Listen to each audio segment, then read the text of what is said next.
Good morning, good evening and good afternoon. आप सभी जब भी ये वीडियो देख रहे हैं, आप सभी का बहुत बहुत स्वागत है मेरे इस यूट्यूब चैनल लर्न विथ निधि में। सो फ्रेंड्स, आप सब कैसे हैं? मैं आशा करती हूँ कि आप सभी ठीक होंगे। और जब हम पहली बार इस यूट्यूब प्लेटफॉर्म पे मिले थे, आपकी एनर्जी जिस तरीके की थी पढ़ने के लिए एनर्जेटिक, मैं आशा करती हूँ कि अभी भी वो एनर्जी ऐसे ही चल रही होगी। हमने क्लास 9 बिहार बोर्ड का चैप्टर नंबर 5 कोशिका स्टार्ट कर दिया था, जिसके बारे में हम लोग प्रीवियस कुछ लेक्चर्स में बहुत कुछ जान चुके हैं। आज का ये हमारा चौथा लेक्चर है और इस लेक्चर में हम कोशिका के बारे में और भी आगे जानने वाले हैं। तो आज का हमारा टॉपिक है कोशिका के प्रकार। पिछले लेक्चर्स में हमने कोशिका के बारे में बहुत चीजें जान चुके हैं, जैसे कोशिका क्या होती है, कोशिका की खोज किसने की, कोशिका के आकार एवं आकृतियों के बारे में हमने जाना, और तो और ये जाना कि कोशिका जो होती है वो किन चीजों से मिलकर बनी होती है।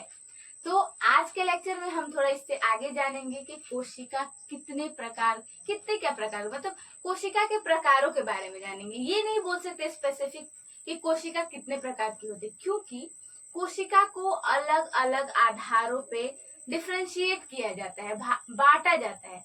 तो हम ये नहीं कह सकते कि कोशिका 2 प्रकार की होती है, 4 प्रकार, क्योंकि अलग अलग आधारों पे उनको बांटा जाता है ना। तो आज हम वही पढ़ने वाले हैं, कोशिका के प्रकार के बारे में। तो कोशिका के प्रकार शुरू करने से पहले मैं ये बताना चाहूंगी कि आज हम सबसे पहले क्या शुरू करेंगे, पादप कोशिका एवं जंतु कोशिका के बारे में हम जानेंगे। उसके बाद हम यूकैरियोटिक और प्रोकैरियोटिक कोशिका के बारे में भी चर्चा करेंगे। तो शुरू करते हैं आज का अपना ये लेक्चर। हम लोग क्या जानने वाले हैं, कोशिका के प्रकार। तो पहला क्या रहेगा, पादप कोशिका और जंतु कोशिका।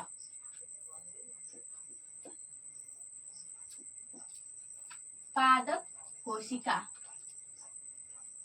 थोड़ा सा अच्छे से लिख लेते इसको थोड़ा।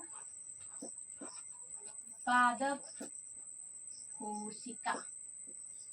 अब ये पादप कोशिका क्या होती है दीदी, जानना जरूरी है ना।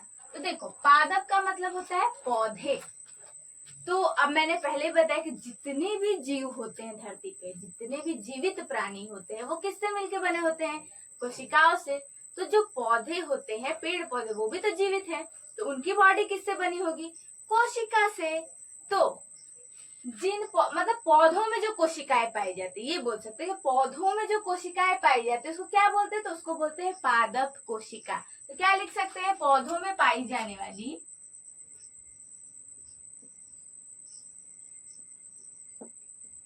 पौधों में पाई जाने वाली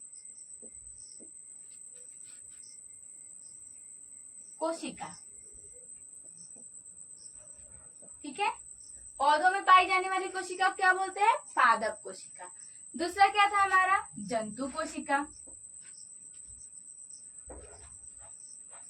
जंतु कोशिका।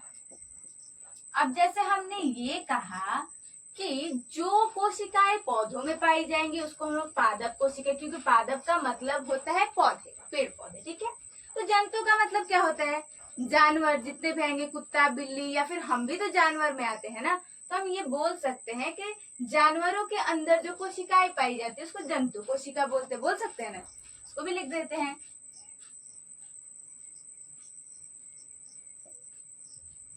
जानवर के अंदर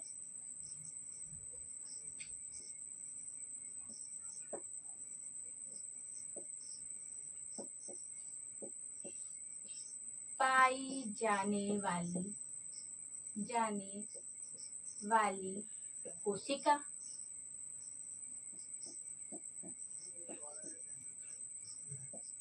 मुझे तो नहीं लगता कि इसमें किसी को कंफ्यूजन है, क्योंकि यहाँ पर कोई रॉकेट साइंस तो लगाना नहीं है, नॉर्मल से बातों को समझना है। पादप कोशिका यानी पौधों में पाई जाने वाली कोशिका, जंतु कोशिका यानी जानवरों के अंदर पाई जाने वाली कोशिका। इसमें तो कोई लगता नहीं कि लॉजिक लगाना है या समझना है, इतना तो हम समझ गए। अब इनको बांटा कैसे गया, तो बांटा पहले भी मैंने बताया, तो कोशिका कुल कुछ चीजों से मिलकर बनी। कोशिका के अंदर भी बहुत सारी संरचनाएं पाई जाती हैं छोटी छोटी, तो इनको इसी बेसिस पे बांटा गया है।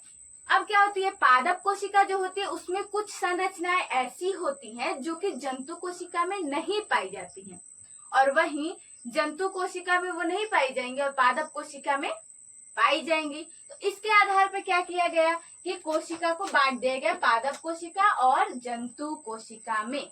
अब जैसे क्या होता है, 3 मेजर डिफरेंस होते हैं। पहला तो क्या होगा, मैंने क्या बताया था कि दुनिया के जितने भी कोशिकाएं होंगी उसमें कोशिका जो झिल्ली होती है या प्लाज्मा झिल्ली, कोशिका झिल्ली या प्लाज्मा झिल्ली जरूर पाया जाएगा। बिना कोशिका झिल्ली या प्लाज्मा झिल्ली के कोई भी सेल हो ही नहीं सकती। तो पहला तो ये बात हो गया कि चलो बिना कोशिका झिल्ली या प्लाज्मा झिल्ली के ना पादप कोशिका होगी ना जंतु कोशिका, क्योंकि दुनिया की जितनी भी कोशिकाएं होंगी सब में ये पाया जाना जरूरी है, इसके बिना कोई सेल ही नहीं हो सकता। तो हम पहले फिगर बनाते हैं, ठीक है, इसका कि क्या क्या हो सकता है। मान लो हम एक सेल बनाते हैं, 2 सेल ले लेते हैं, ठीक है, ये एक सेल लिए, अरे थोड़ा सा ठीक है, आज थोड़ा अलग स्ट्रक्चर, नहीं तो बोलोगे दीदी को एक ही चीज बनाने आता है, ऐसे खींच देती है बस। चलो ऐसे ले लेते हैं, ठीक है, ऐसा है, ऐसा कोई सेल है, ठीक है, और एक और सेल ऐसा ही ले लेते हैं। 2 सेल बनाएंगे हम लोग, ठीक है। मान लो ये 2 सेल है, तो एक मानते हैं यहाँ पर पादप कोशिका, पादप कोशिका,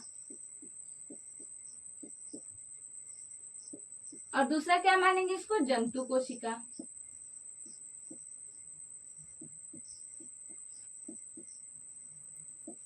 जंतु कोशिका, ठीक है, माने। तो अब इसमें अंतर क्या होगा, पहला तो ये कोशिका द्रव्य होगा दोनों में, ठीक है, सॉरी कोशिका द्रव्य इसके अंदर भरा हुआ होगा, इसके अंदर भी।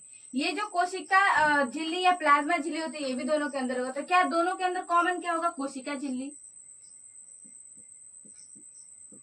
कोशिका झिल्ली। ये क्या होगी, दोनों के अंदर होगी, ये भी, इसमें से भी और ये भी, कोशिका झिल्ली दोनों के अंदर होगी, ठीक है। क्या दोनों के अंदर न्यूक्लियस होगा, केंद्रक होगा, जरूर होगा दीदी, ठीक है। थोड़ा सा ये करते, ठीक है, पहले न्यूक्लियस होगा दोनों के अंदर, हाँ दीदी जरूर होगा, क्योंकि ब्रेन तो होना ही है। तो क्या होगा, दोनों के अंदर केंद्रक भी होगा, केंद्रक इसमें भी है और इसमें भी है। अब दोनों के अंदर कोशिका द्रव्य होगा या नहीं होगा, होना चाहिए, जरूर होना चाहिए। कोशिका द्रव्य के बिना तो कोई भी सेल नहीं हो सकती। कोशिका द्रव्य, अब कोई ये तो नहीं बोले कि कोशिका द्रव्य के बिना कोई सेल हो सकती है या नहीं हो सकती, नहीं हो सकती, मैंने पहले बताया था। क्यों, क्योंकि कोशिका द्रव्य के अंदर ही सारी की सारी क्रियाएं होती हैं, ठीक है। कोशिका द्रव्य ये भी दोनों में होगी, क्योंकि कोशिका द्रव्य में ही सारी क्रियाएं होती हैं, ठीक है। ये हम लोग समझ गए, ये तीनों स्ट्रक्चर तो सेम ही होगा। अब एक यहाँ पर कोशिका बनाते हैं, ठीक है, जैसे देखो यहाँ बनाते हैं, छोटा सा बनाएंगे, एक यहाँ हमने बना दिया केंद्रक, केंद्रक बना दिया, ये है पादप कोशिका। अब इसको पादप क्यों कहेंगे, क्योंकि इसकी जो कोशिका झिल्ली होती है, पादप कोशिका में क्या होता है, कोशिका झिल्ली के ऊपर एक और लेयर होता है, जैसे कैसे तकिया के ऊपर हम लोग कवर चढ़ाते हैं, वैसे ही। अब इसको कोई इंस्टाग्राम का लोगो नहीं समझेगा, ठीक है, ये सेल है। देखो भोजन राजधानी हो गया, ठीक है। भोजन राजधानी जो होती है, पादप जो कोशिका होती है उसमें भोजन राजधानी क्या होती है, बड़ी होती है, यानी ज्यादातर जगह कौन घेरता है, तो भोजन राजधानी घेर देती है। और इसमें एक चीज होता है क्या, तो एक छोटे छोटे से ऐसे स्ट्रक्चर ऐसे, इसको क्या बोलते हैं, इसको बोलते हैं क्लोरोप्लास्ट, क्लोरोप्लास्ट,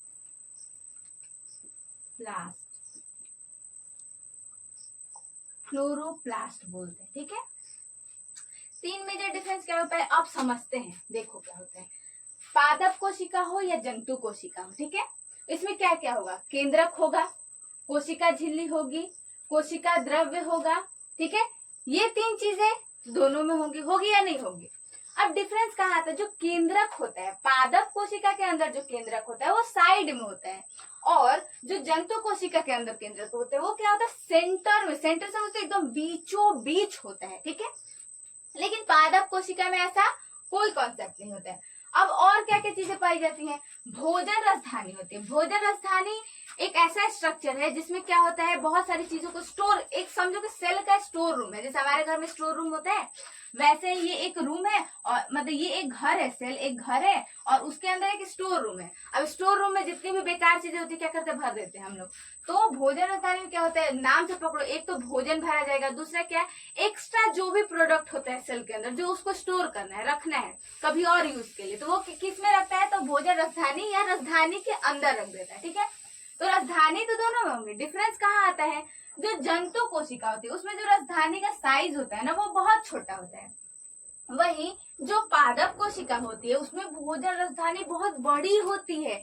यहाँ तक कि ये 90% एरिया सेल के अंदर का, यानी जो कोशिका द्रव्य होती है उसका 90% एरिया कौन घेर के रखता है, तो ये भोजन राजधानी। अब क्या एक और डिफरेंस क्या था, क्लोरोप्लास्ट। अब हम लोग ये बोल देते हैं, अक्सर तुमने सुना होगा कि जो पौधे होते हैं वो अपना खाना स्वयं बनाते हैं। भाई क्यों बनाते हैं, हम भी तो अपना खाना स्वयं बनाते हैं ना, जाते हैं किचन में आराम से सब्जी वब्जी काटते बना लेते हैं। स्वयं खाना बनाने का मतलब ये नहीं होता। स्वयं खाना बनाने का मतलब होता है अपने शरीर के अंदर खाना बनाना, वही डाइजेशन करना, ठीक है। पौधों में यही होता है, वो अपने शरीर के अंदर खाना बनाते हैं।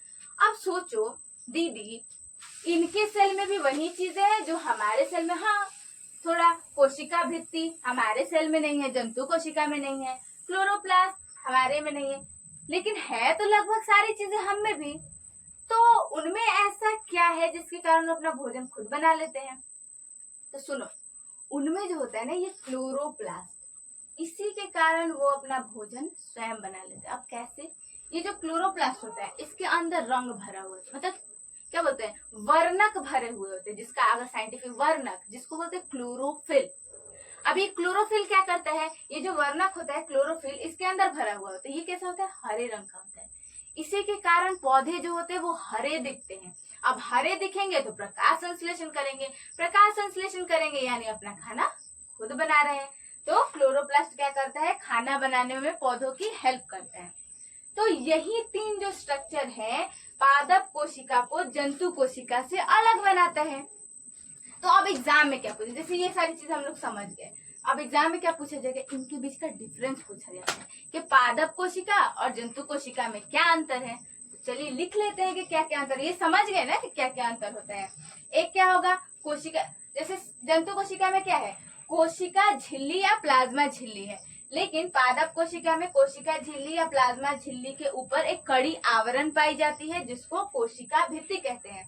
अब इसमें जो फूड वैक्यूल या भोजन राजधानी होता है ये क्या होता है, बड़ा होता है, ठीक है, कि क्या बोलते हैं, सेंटर में नहीं पाया जाता है। और तो और क्लोरोप्लास्ट प्रेजेंट होता है इसमें, जिसके अंदर क्लोरोफिल होता है। तो इसके डिफरेंस हम लोग लिखते हैं, ये मैं मिटा रही हूँ, ठीक है, ताकि हम लिख सके अच्छे से।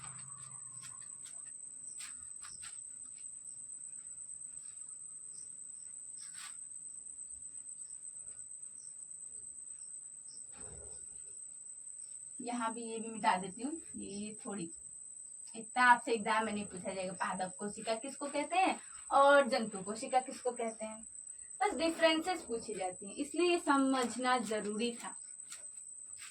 अब क्या लिख सकते हैं, हेडिंग पहले डालते हैं, पादप कोशिका और जंतु कोशिका में अंतर।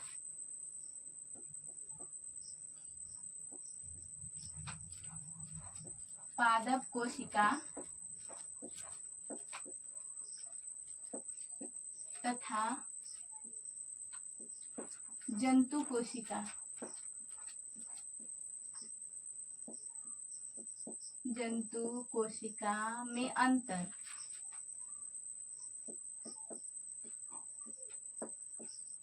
अंतर, ठीक है। अब अंतर क्या क्या होंगी एक जगह बना लेते हैं, पादप पादप कोशिका, ठीक है। दूसरी हमारी क्या हो जाएगी, जंतु कोशिका, जंतु कोशिका।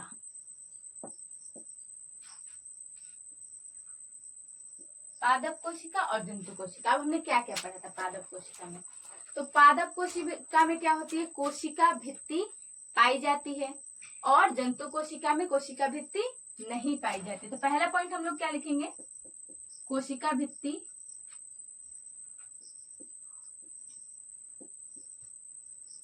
कोशिका भित्ति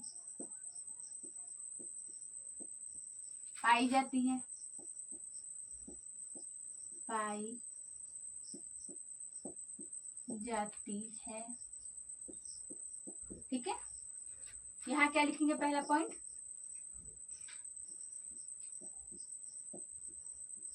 कोशिका भित्ति नहीं होती, नहीं होती। दूसरा पॉइंट हम लोग क्या लिख सकते हैं पादप कोशिका में, तो इसमें क्या होता है, क्लोरोफिल या क्लोरोप्लास्ट उपस्थित होता है, लिख सकते हैं, जिसके कारण वो प्रकाश संश्लेषण कर पाता है। क्लोरोप्लास्ट,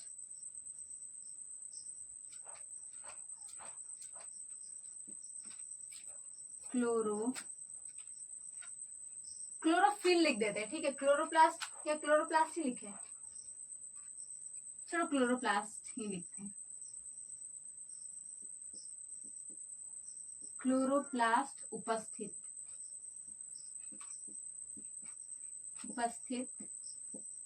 होता है,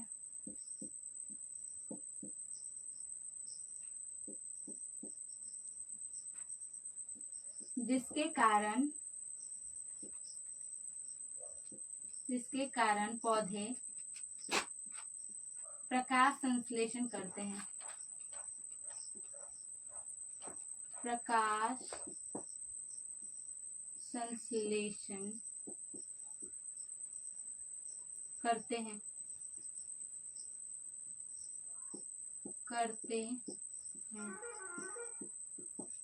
ठीक है।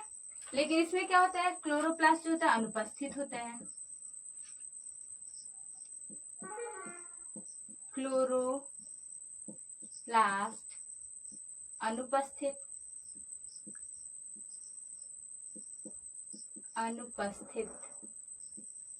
ठीक है। तीसरा डिफरेंस क्या था यहाँ पर हमारा, तो बड़ी भोजन रसधानी होती है। इसमें क्या होती है, भोजन रसधानी बड़ी होती है, बड़ी भोजन रसधानी,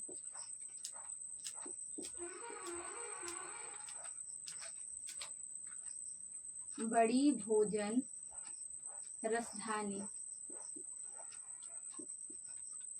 बड़ी भोजन रसधानी, ठीक है। और इसमें क्या होती है, छोटी भोजन रसधानी, छोटी भोजन रसधानी,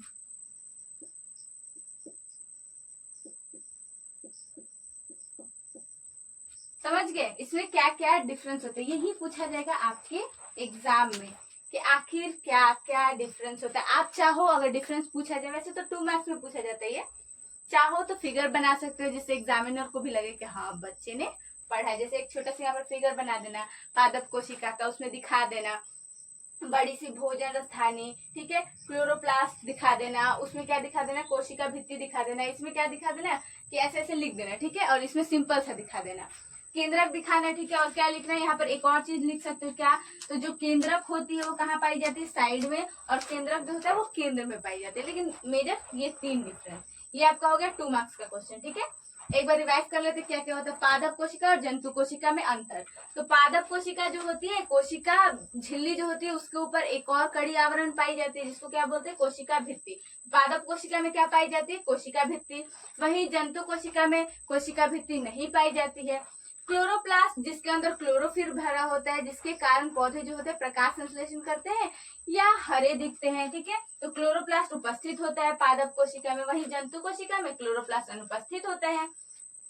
पादप कोशिका में बड़ी भोजन राजधानी होती है, वहीं जंतु कोशिका में छोटी भोजन राजधानी होती है।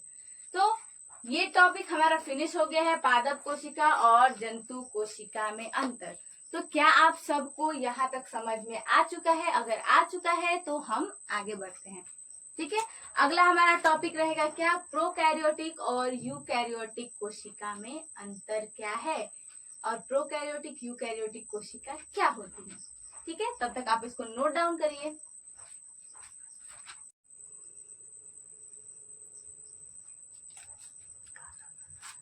आपने नोट डाउन कर लिया हो तो मैं इसे मिटा देती हूँ और आगे बढ़ते हैं। ये डिफरेंसेस आपको याद होने चाहिए क्योंकि ये आपके एग्जाम में पूछे जाएंगे। ठीक है, आगे तो हम पढ़ेंगे ही। अब हम कोशिका के दूसरे वर्गीकरण की तरफ बढ़ते हैं कि कोशिका को और किस आधार पर बांटा गया है। तो एक और वर्गीकरण पढ़ते, एक और क्लासिफिकेशन पढ़ते, कितने टाइप की कोशिका है। तो दो टाइप की इसमें पढ़ेंगे, क्या, तो प्रोकैरियोटिक और यूकैरियोटिक। पहले हम नाम लिखते कि प्रोकैरियोटिक क्या होता है, यहाँ लिखते। ठीक है,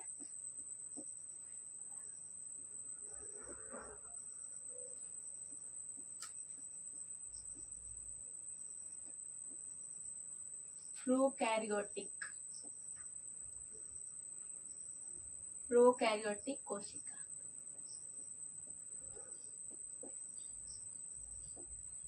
एक होता है प्रोकैरियोटिक कोशिका, ठीक है, और एक होता है यूकैरियोटिक कोशिका।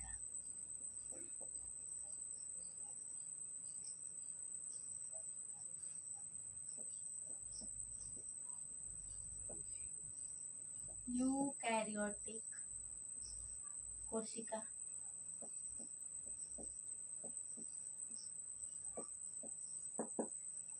ठीक है, अब समझते हैं कि ये होता क्या है। ठीक है, अब समझेंगे ये होता क्या है। जो प्रोकैरियोटिक कोशिका होते हैं और जो यूकैरियोटिक होते हैं, इनके बीच में डिफरेंस क्या होता है। तो जो प्रोकैरियोटिक कोशिका होती है, पहले तो ये जानेंगे कि ये होता क्या है। तो जिन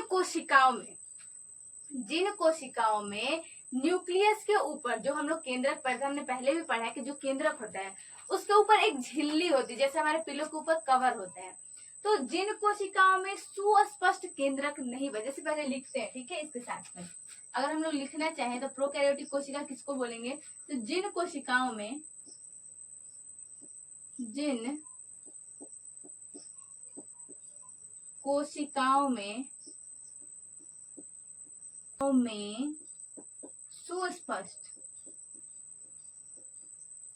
सुस्पष्ट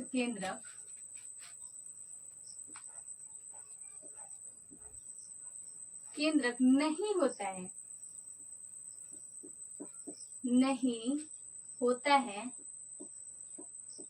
होता है, ठीक है, उन्हें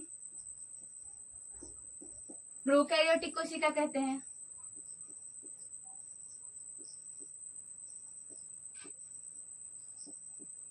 प्रोकैरियोटिक कोशिका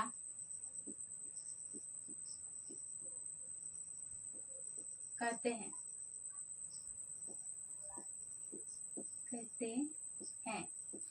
ठीक है, इसमें क्या लिखेंगे हम लोग,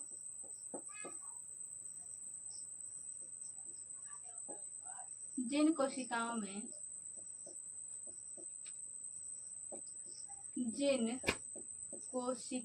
में सुस्पष्ट केंद्रक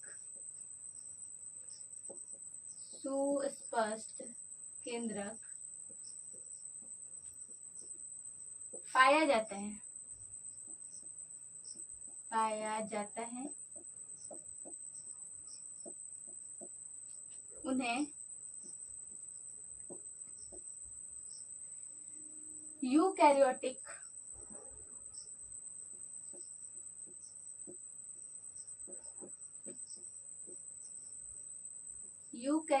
कोशिका कहते हैं। उन्हें यूकैरियोटिक कोशिका कहते हैं। इसमें दूसरा क्या होता है ना, जो प्रोकैरियोटिक कोशिका होते हैं, इसमें किसी भी प्रकार, इसमें क्या होता है ना, जो केंद्रक होता है उसके ऊपर झिल्ली नहीं पाई जाती, केंद्रक झिल्ली अनुपस्थित, केंद्रक झिल्ली अनुपस्थित,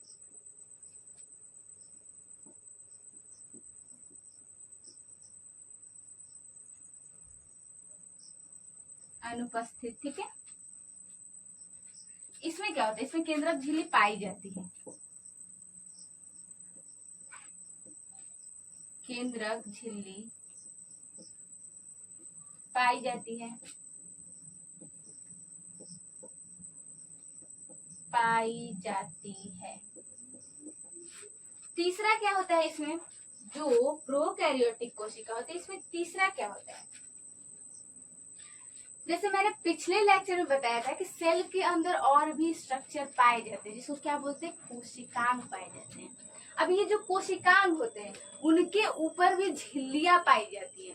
तो जो प्रोकैरियोटिक कोशिका होते हैं इसमें किसी भी प्रकार की झिल्ली युक्त कोशिका नहीं पाई जाएगी, ठीक है। तो क्या लिख सकते हैं, किसी भी प्रकार की, किसी भी प्रकार की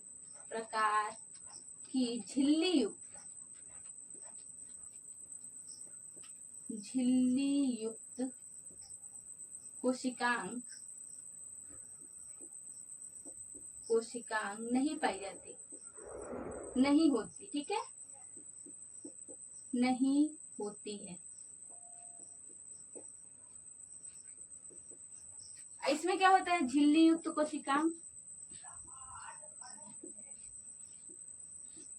झिल्ली युक्त कोशिकांग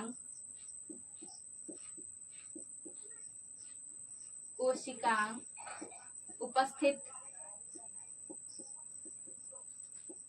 होते हैं, ठीक है। अब इसको थोड़ा सा समझते हैं क्या है। अब जो प्रोकैरियोटिक कोशिका होती है इसको बांटा ही मेजरली, प्रोकैरियोटिक और यूकैरियोटिक कोशिका को इसको बांटा ही मेजरली इसी पॉइंट पे जाता है कि इसके अंदर झिल्ली युक्त चीजें पाई जाती है या नहीं, ठीक है। अब जो केंद्रक होता है, ये जो प्रोकैरियोटिक यूकैरियोटिक कोशिका, तो जो प्रोकैरियोटिक होती है, सुस्पष्ट केंद्रक कहने का क्या मतलब है, एक आइडियल, जैसे क्या होता है, एक आइडियल बच्चा है, कहते हैं ना कि एक आइडियल स्टूडेंट है ये, और ये एक एवरेज स्टूडेंट है। तो कैसे आइडियल स्टूडेंट होगा, टीचर की हर बात मान रहा है, पढ़ाई में ध्यान दे रहा है, अपने क्वेश्चन सॉल्व कर रहा है, टीचर्स का आदर कर रहा है, किसी का भी आदर कर रहा है, देखो ना आइडियल पर्सन या आइडियल स्टूडेंट, ठीक है। तो अगर एक आइडियल कहा जाए, ठीक है, तो वो क्या होता है, एक आइडियल केंद्रक का बात किया जाए तो उसके ऊपर हमेशा झिल्ली पाई जाएगी। लेकिन अब क्या होता है ना, कभी कभी उसके अंदर झिल्ली नहीं पाई जा सकती है, ये भी कह सकते हैं कि केंद्रक ही नहीं, क्योंकि झिल्ली नहीं है उसके ऊपर, ठीक है, कोई भी कवरिंग नहीं, उसका मटेरियल सारा कहाँ है, कोशिका द्रव्य के अंदर है, तो समझो कि उसको कोशिका द्रव्य ही बोल दिए, केंद्रक तो बोलने से। तो सुस्पष्ट केंद्रक यानी केंद्रक के ऊपर कोई भी झिल्ली नहीं पाई जा रही है। तो प्रोकैरियोटिक में क्या होता है, सुस्पष्ट केंद्रक नहीं होता है, यानी केंद्रक के ऊपर कोई भी झिल्ली प्रेजेंट नहीं होती है। साथ ही साथ जो प्रोकैरियोटिक कोशिका होता है उसमें किसी भी प्रकार की कोई भी स्ट्रक्चर हो जिसमें झिल्ली पाया जाता है वो नहीं पाया जाएगा, वो अनुपस्थित होते हैं। वहीं इसका उल्टा जब हम यूकैरियोटिक में चलते हैं तो यूकैरियोटिक में क्या होता है, सुस्पष्ट केंद्रक पाया जाता है, यानी एक आइडियल न्यूक्लियस पाया जाता है। आइडियल न्यूक्लियस कहने का क्या मतलब है, आइडियल न्यूक्लियस कहने का क्या मतलब है, तो केंद्रक के ऊपर एक झिल्ली होगी, जैसे पिलो के ऊपर एक कवर होगा, ठीक है, केंद्रक के ऊपर झिल्ली पाई जाती है। अब इसमें क्या होता है, जितनी भी झिल्ली युक्त चीजें होंगी, ठीक है, जितनी भी हो, चाहे वो माइट्रोकॉन्ड्रिया हो, चाहे वो क्या बोलते हैं भोजन रसायनी हो, ये सारी चीजें, वो सारी क्या होते हैं, झिल्ली युक्त होते हैं, ये सारी चीज इसमें पाई जाएगी। एग्जाम्पल क्या हो जाएगा, अगर हम लोग यहाँ पर एग्जाम्पल लिखें तो पौधे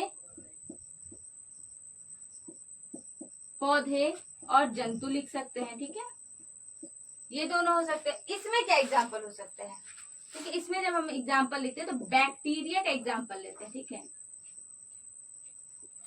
बैक्टीरिया, बैक्टीरिया जानते हो ना, जीवाणु जिसको बोलते हैं, जीवाणु, जीवाणु तो कम ही सुने होगा, बैक्टीरिया सब कुछ सुना होगा, ठीक है।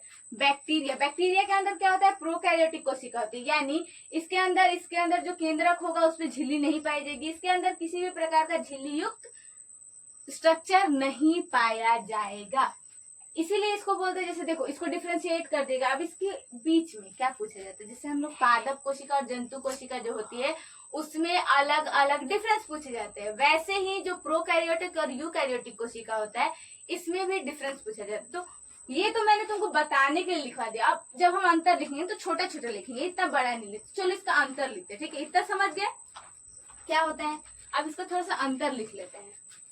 ऐसे इसको भी लिख सकते थे लेकिन थोड़ा छोटा करके लिखते हैं इसको।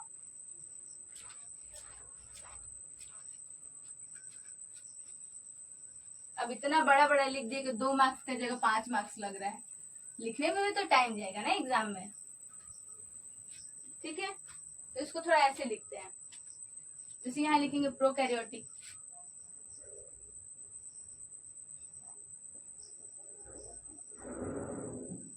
प्रोकैरियोटिक कोशिका नहीं भी लिखूंगी तो चलेगा ना, समझ जाना, ठीक है। प्रोकैरियोटिक, और यहाँ पर क्या लिखेंगे, यूकैरियोटिक।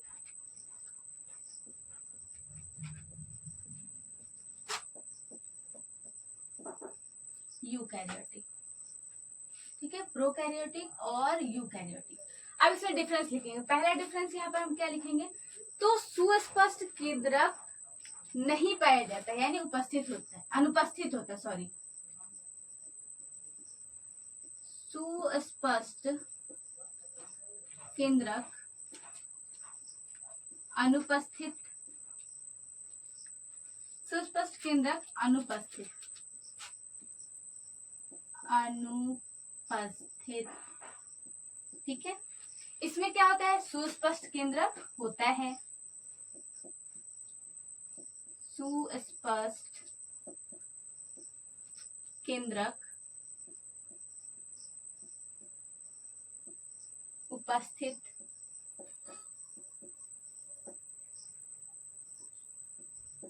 ठीक है। दूसरा डिफरेंस क्या हो जाएगा, केंद्रक झिल्ली अनुपस्थित, केंद्रक झिल्ली अनुपस्थित,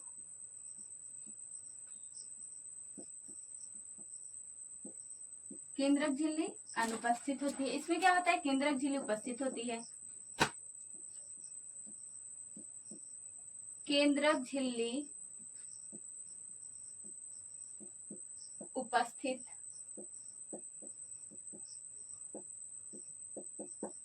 ठीक है। तीसरा क्या हम लोग पढ़े थे इसके अंदर डिफरेंस, ये बताओ।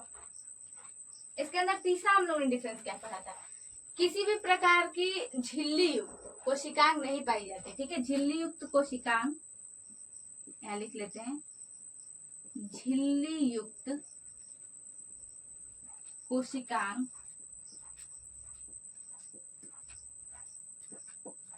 कोशिकांग नहीं पाई जाती, नहीं होती है, ठीक है। झिल्ली युक्त कोशिकांग नहीं होती है। इसमें क्या लिखेंगे, तीसरा, सॉरी दूसरा, ठीक है। झिल्ली युक्त कोशिकांग, झिल्ली युक्त कोशिकांग, कोशिकांग होती है,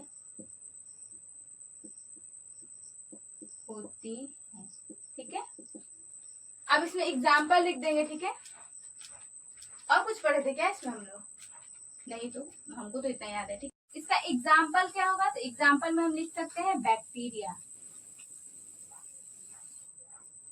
बैक्टीरिया, ठीक है।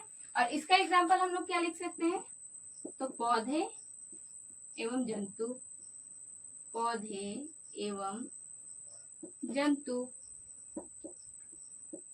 ठीक है। तो ये हो गया दोनों के बीच का डिफरेंस। तो इतना अगर आपको डिफरेंस लिखने के लिए आया तो लिख सकते हो कि प्रोकैरियोटिक और यूकैरियोटिक में क्या क्या अंतर होते हैं। प्रोकैरियोटिक में सुस्पष्ट केंद्रक अनुपस्थित होता है, वहीं यूकैरियोटिक में सुस्पष्ट केंद्रक उपस्थित होता है, ठीक है। केंद्रक के ऊपर झिल्ली अनुपस्थित होती है प्रोकैरियोटिक में, और यूकैरियोटिक में केंद्रक के ऊपर जो झिल्ली होती है वो उपस्थित होती है। ठीक है, तीसरा पॉइंट क्या हो जाएगा, तो झिल्ली युक्त कोशिकांग नहीं पाए जाते हैं प्रोकैरियोटिक के अंदर, लेकिन यूकैरियोटिक के अंदर झिल्ली युक्त कोशिकांग पाई जाते हैं। अब झिल्ली युक्त कोशिकांग क्या होंगी, कौन कौन सी, तो माइटोकॉन्ड्रिया हो जाएगा, भोजन रसायनी हो जाएगा, ठीक है, लाइसोसोम हो जाएगा, ये सारे क्या होंगे, तो झिल्ली युक्त कोशिकांग होंगे। प्रोकैरियोटिक का एग्जाम्पल क्या हो जाएगा, तो बैक्टीरिया हो जाएगा, और यूकैरियोटिक का एग्जाम्पल क्या होगा, पौधे एवं जंतु हो जाएगा। क्या आप सबको यहाँ तक सब कुछ समझ में आया है, जो हमने स्टार्टिंग से पढ़ा, पादप कोशिका और जंतु कोशिका के बीच में अंतर, और प्रोकैरियोटिक और यूकैरियोटिक कोशिका के बीच में अंतर। आज का हमारा लेक्चर यही एंड होता है। और फ्रेंड्स, अगर आपको आज का ये मेरा लेक्चर पसंद आया हो, so please like and subscribe और शेयर करना ना भूलें।